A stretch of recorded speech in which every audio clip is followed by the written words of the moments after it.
Bismillahirrahmanirrahim. Assalamualaikum warahmatullahi wabarakatuh. Bersua dalam berita perdana malam ini, saya Ahmad Nur Irsyaduddin Hasrum. Saya Waznah Fakriana Osman. Berita-berita utama malam ini.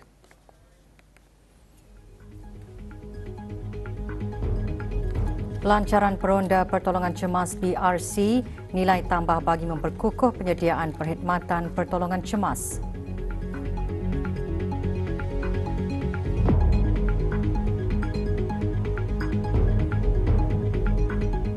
Belia perlu menjadi penyumbang aktif kepada kemajuan serantau, bukannya sekadar penerima manfaat pembangunan.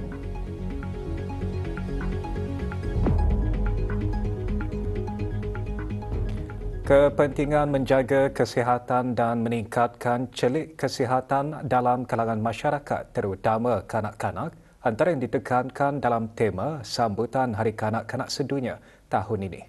Pagi tadi, sambutan Hari Kanak-Kanak Sedunia diadakan di sebuah pusat membeli belah Jalan Utama Salam Bigar. Hadir yang berhormat Datuk Seri Setia Dr. Awang Haji Muhammad Isham bin Haji Jaafar, Menteri Kesihatan. Pengisian sambutan pelancaran lagu rasmi bertajuk Cahaya Biru Dunia Kita oleh Jabatan Pembangunan Masyarakat, Kementerian Kebudayaan Belia dan Sukan.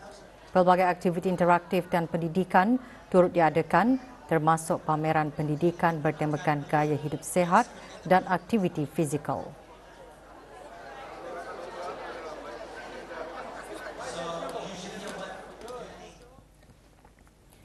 Persatuan Bulan Sabit Merah Negara Brunei Darussalam pagi tadi melancarkan Peronda Pertolongan Cemas Bulan Sabit Merah Brunei Darussalam. Pelancaran tersebut merupakan satu perkhidmatan nilai tambah bagi memperkukuh penyediaan perkhidmatan pertolongan cemas persatuan berkenaan. Majlis pelancarannya berlangsung di kawasan hadapan bangunan Sekretariat Jalan Elizabeth II, Bandar Seri Begawan. Menyempurnakan pelancaran yang berhormat Datuk Seri Setia Awang Haji Ahmadin bin Haji Abdul Rahman, Menteri Hal Ehwal Dalam Negeri. Perkhidmatan Peronda Pertolongan Cemas Bulan Sabit Merah Brunei Darussalam ditempatkan di persekitaran Bandar Seri Begawan semasa acara Bandar Kucheriya. Kehadiran peronda ini juga akan memastikan bantuan pertolongan cemas sentiasa tersedia bagi sebarang kejadian kecemasan.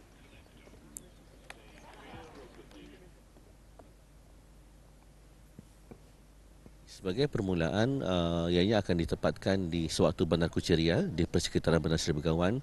Ini adalah untuk mudah cara untuk menyediakan ahli pertolongan cemas di Bandar Kucheriya sekiranya ada kecederaan ataupun kecemasan. First Aider was in the area untuk membantu untuk menekan kesakitan, kecederaan ringan dan juga untuk melipun ambulans jika ia memerlukan ambulans untuk critical cases lah.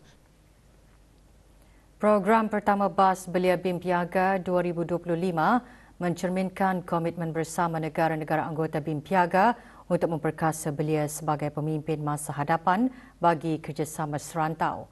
Negara Brunei Darussalam tegas Menteri Kebudayaan Belia dan Sukan komited terhadap pembangunan belia.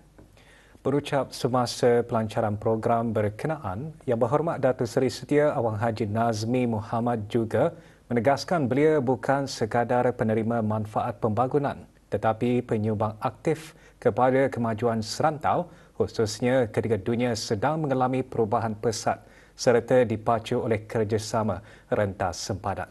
Dilancarkan pagi tadi di Kementerian Kebudayaan Belia dan Sukan, program pertama BAS Belia BIM Piaga merupakan pencapaian penting BIM Piaga yang menghimpunkan belia dari negara Brunei Darussalam, Indonesia, Malaysia dan Filipina untuk mengikuti perjalanan pembelajaran merentasi destinasi-destinasi terpilih dalam rantau BIM Piaga. Your commitment exemplifies the spirit of unity and cooperation that defines BIM Piaga. So as we gather here this morning to flag off this momentous journey, let it serve as a reminder that the future of BIM Piaga rests in our ability to engage, empower and uplift the next generation. Program Bas Belia BIM Piaga 2025 bertujuan memperdalam pemahaman peserta mengenai kekuatan ekonomi yang pelbagai dalam BIM Piaga termasuk dalam bidang inovasi digital, ekopelancongan, pertanian, industri kreatif dan perusahaan mampan.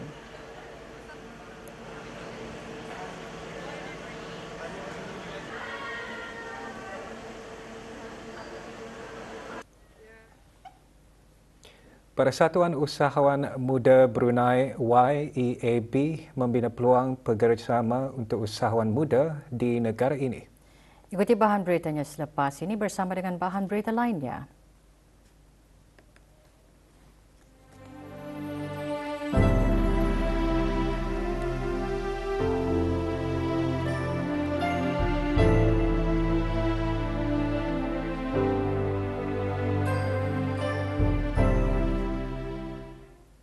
Persatuan Usahawan Muda Brunei YEAB meraihkan sambutan Jubili Perak menandakan 25 tahun usaha persatuan berkenaan memacu keusahawanan belia, mengukuhkan rangkaian perniagaan dan membina peluang kerjasama untuk usahawan muda di negara ini. Antara yang hadir Tuan Yang Terutama Kikuta Yutaka, Duta Besar Istimewa dan Mutlak Jepun ke negara Brunei Darussalam dan Yang Berhormat Dayang Chong Chin Ye, Ahli Majlis Mesyuarat Negara. Acara juga diisikan dengan pelancaran buku panduan YEAB. Acara berlangsung di sebuah hotel di Kuala.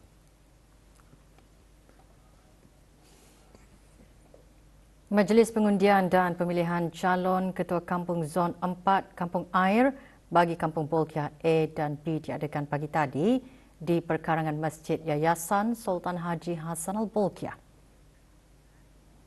Hadir Pengiran Muhammad Amir Mubarak bin Pengiran Haji Hashim, Pemangku Pegawai Daerah Brunei dan Muara, dan Yang Berhormat Awang Amran bin Haji Maidin, Ahli Majlis Mesyuarat Negara.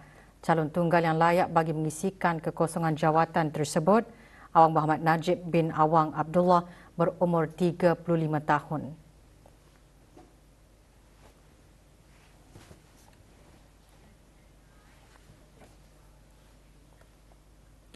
Majlis Pengundian dan Pemilihan Calon Ketua Kampung Mumung B Mukim Kuala Blight juga diadakan pagi tadi. Majlis berlangsung di Dewan Kemasyarakatan Kampung Pandan Kuala Blight.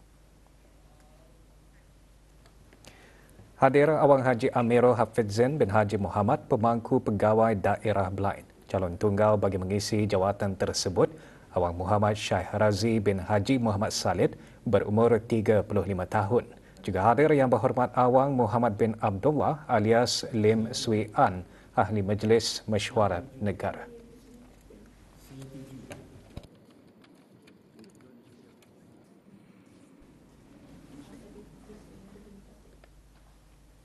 Majlis Perundingan Mukim Bukit Sawat menerima kunjungan silaturahim daripada rombongan Majlis Perundingan Kampung Jerudong B yang diadakan di Kampung Sungai Mau, daerah Blight. Mengalu-alukan rombongan Yang Berhormat Awang Haji Muhammad Saleh bin Haji Osman dan Yang Berhormat Awang Muhammad bin Abdullah alias Lim Swee An, ahli-ahli Majlis Mesyuarat Negara. Rombongan terdiri daripada lebih 70 orang merupakan kunjungan balas yang antara lain bertujuan bertukar-tukar pandangan dan berkongsi pengalaman dalam pelbagai bidang. Ia juga membuka ruang potensi kerjasama antara kedua-dua kampung, khususnya kegiatan kemasyarakatan, kebajikan, kesukarelawanan dan pembangunan belia.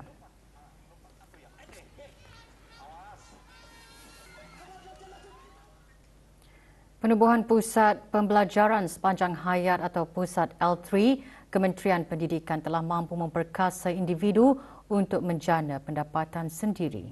Bagaimanakah inisiatif atau program yang ditawarkan membantu meningkatkan kemahiran diri dan daya kreativiti para peserta?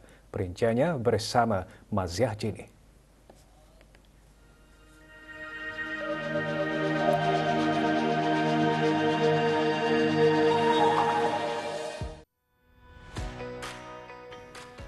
Dengan para peserta datang dari latar belakang yang berbeza, inisiatif Pusat L3 telah berupaya memperbaiki kualiti hidup mereka dan mengurangkan kebergantungan kepada bantuan.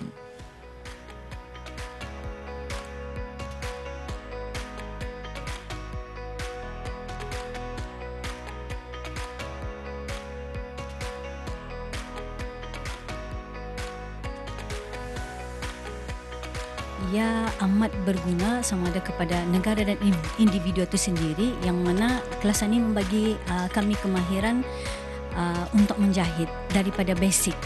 Jadi satunya kemahiran ini boleh kami menjana sendiri pendapatan ataupun untuk kegunaan peribadi untuk keluarga.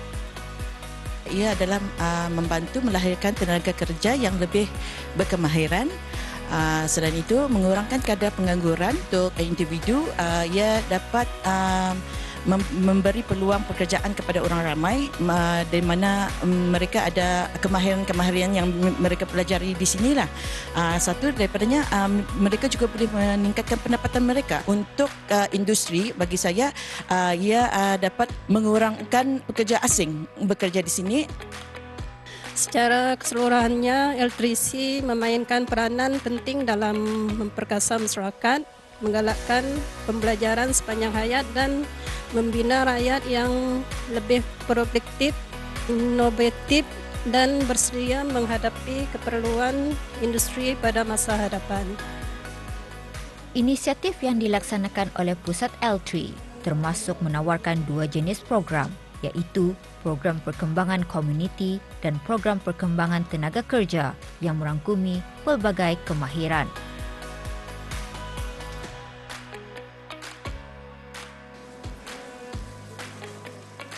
Skill ini hanya yang dipenuhi dengan 2 cara sahaja. Satu daripadanya ialah daripada pengalaman kerja yang mana bagi kita ni pengalaman kerja ini memerlukan masa. Tapi yang cara kedua itu adalah melalui dengan cara training. So training ini adalah didapati daripada yang certified trainer. So ini adalah salah satu daripadanya orang cara katanya mendapatkan skill itu. So diharap orang ramai orang akan dapat memanfaatkanlah pusat ini untuk orang meningkatkan lagi kemahiran itu seperti mana yang dimahukan oleh pihak industri.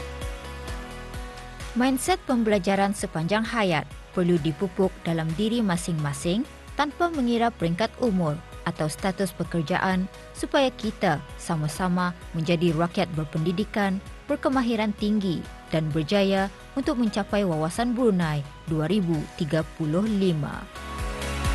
Laporan Mazia Jini untuk Berita RTV.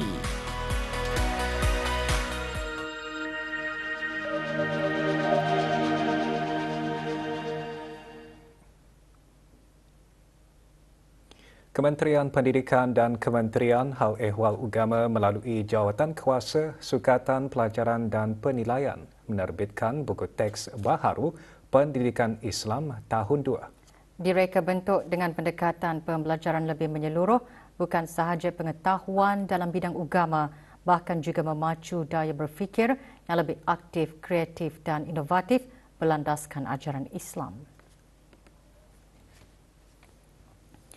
Mula diguna pakai pada tahun ini, buku teks baharu ini mengandungi komponen amali agama, akhlak dan pelajaran jawi yang disatukan dalam satu naskah.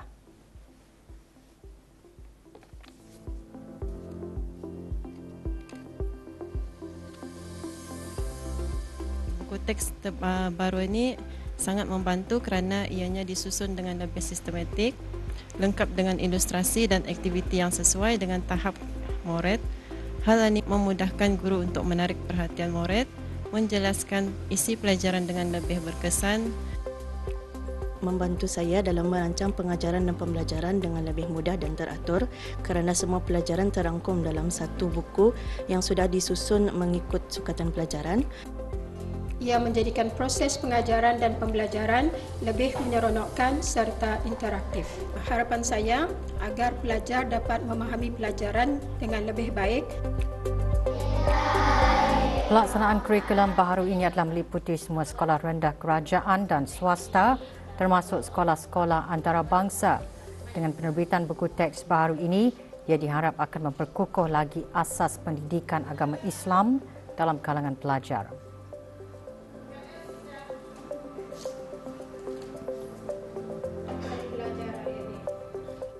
Saya suka belajar menggunakan buku teks ini kerana ia mudah difahami. Saya suka gambar-gambar dan warna-warna yang ada dalam buku pendidikan Islam. Saya rasa seronok belajar menggunakan buku ini sebab buku ini senang untuk difahami dan tidak membosankan. 3 orang pelajar dan seorang guru sekolah menengah Masin menyertai High School Student Summit on World Tsunami Awareness Day yang diadakan di Sendai, wilayah Tohoku, Jepun. Program antarabangsa tersebut bertujuan mendalami sejarah berlakunya tsunami di Jepun serta memahami usaha pengurangan risiko bencana. Program juga berperanan meningkatkan kesedaran global mengenai ancaman tsunami dan bencana lain di samping memupuk kepimpinan belia khususnya dalam aspek kesiapsiagaan dan ketahanan komuniti. Di samping itu, para pelajar juga akan mengikuti lawatan sambil belajar ke lokasi-lokasi berkaitan mitigasi bencana dan tapak berlakunya bencana tsunami.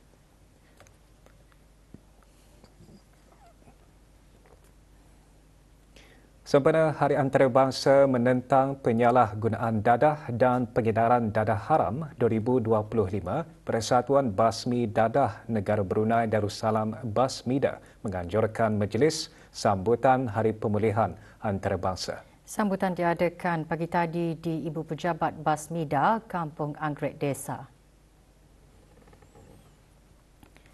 Dalam ucapan, Datin Haji Dayang Masni binti Haji Awang Muhammad Ali yang di-Pertua Basmida menegaskan pentingnya pengetahuan agama dalam proses pemulihan.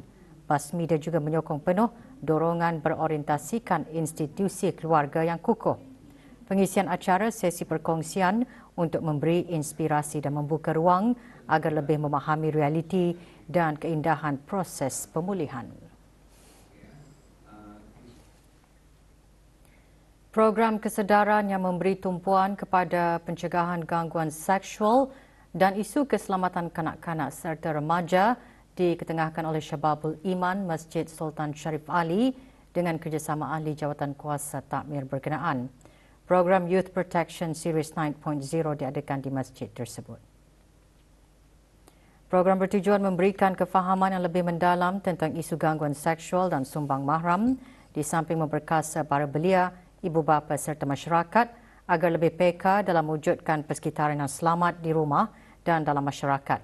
Sesi taklimat disampaikan oleh Pegawai Penyiasat Unit Siasatan Jenayah, Penderaan Wanita dan Kanak-kanak Pasukan Polis Diraja Brunei, penolong Profesor Universiti Islam Sultan Sharif Ali, pakar psikiatri Kementerian Kesihatan dan penolong Pegawai Pembangunan Masyarakat Unit Wanita, Kementerian Kebudayaan Belia dan Sukan.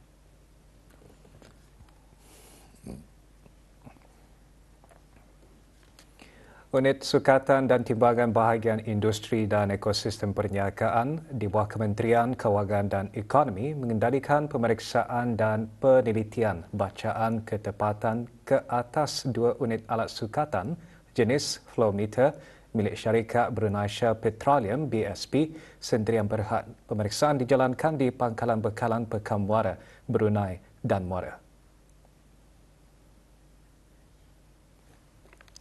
Hasil pemeriksaan dan penelitian tersebut adalah sah, tepat dan berdaftar dengan unit SDT selaras dengan Akta Sukatan dan Timbangan 1983 Penggal 151.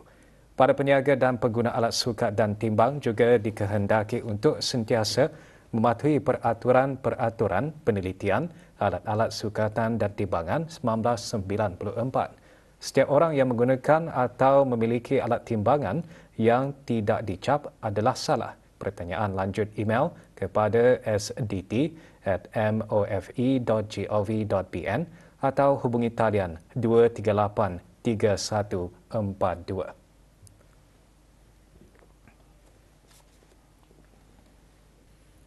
The Alpha Challenge 2025 berlangsung pagi tadi dengan memperkenalkan laluan baharu di sepanjang Pantai Muara di bawah tema Break the Shores. Acara di Pantai Muara dan Tanjung Batu itu merangkumi 3 kategori iaitu Fun Run 3 km, Omega Challenge 5 km dan Beta Challenge 10 km. Pelancarannya disempurnakan oleh Yang Berhormat Pihin Orang Kaya Indra Pahlawan Datuk Seri Setia Haji Awang Suyoy bin Haji Osman, Ahli Majlis Mesyuarat Negara. Selain menjadi platform menguji ketahanan fizikal dan mental, acara juga bertujuan memupuk kerjasama, komunikasi strategik dan semangat berpasukan sekaligus mengukuhkan peranannya dalam menggalakkan kecergasan dan penglibatan komuniti.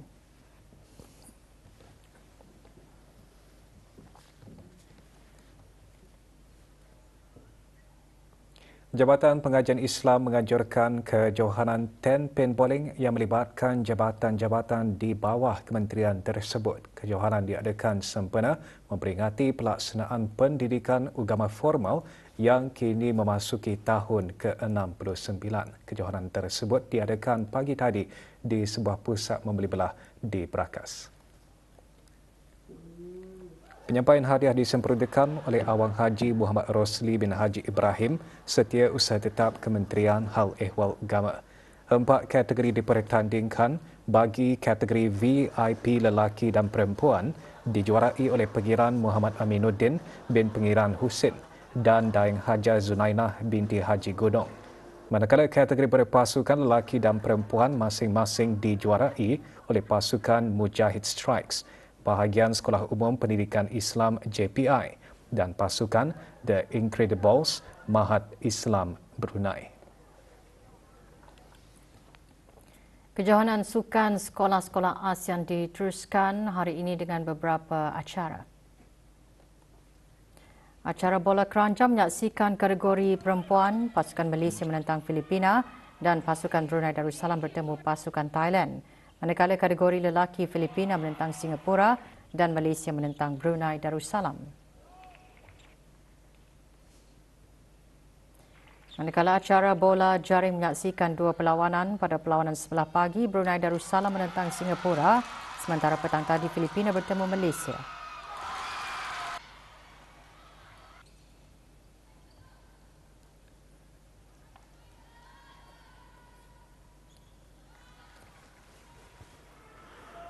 Acara pencak silat mempertandingkan 21 perlawanan, antaranya perlawanan separuh akhir kategori seni tunggal perempuan menyaksikan atlet negara bertemu atlet Indonesia. Pada perlawanan separuh akhir kategori seni regu lelaki pula, regu negara menentang regu Malaysia. Acara sepak takraw pula mempertandingkan kategori beregu melibatkan pasukan negara menentang Laos, Filipina dan Malaysia. Dalam perlawanan lain, Laos bertemu Thailand dan Malaysia menentang Myanmar.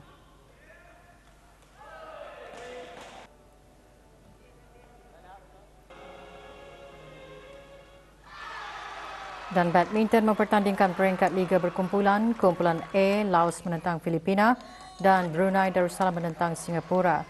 Dalam kumpulan B, Malaysia menentang Indonesia dan Myanmar bertemu Thailand.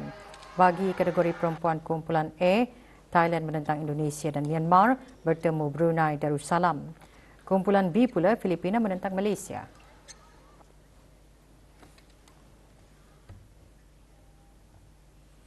Pelbagai aktiviti riadah diadakan dalam memeriahkan acara Sukan Ria Anjuran Majlis Perundingan Mukim Pekan Tutong dengan kerjasama Jabatan Daerah Tutong berobjektif memperkukuh silaturahim dalam kalangan penduduk kampung Mukim berkenaan perasmian acara diadakan pagi tadi di Padang dan Belapan, Kompleks Sukan Tutong.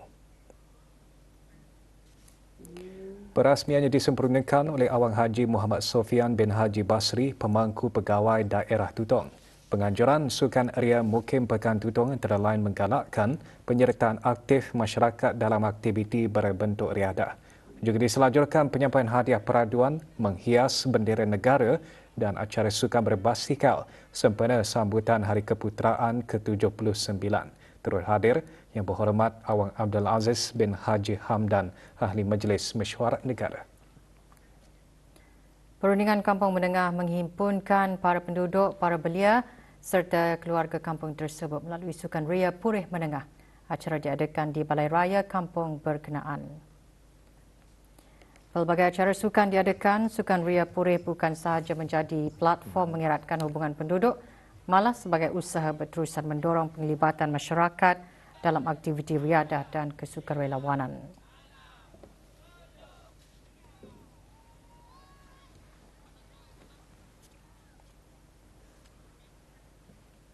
Festival Bola Sepak Dash FA Anjuran Akademi Bola Sepak Dash berlangsung pagi tadi di Kompleks Sukan Daerah Tempurung, menghimpunkan ratusan pemain muda dari negara Brunei Darussalam, Limbang dan Labuan.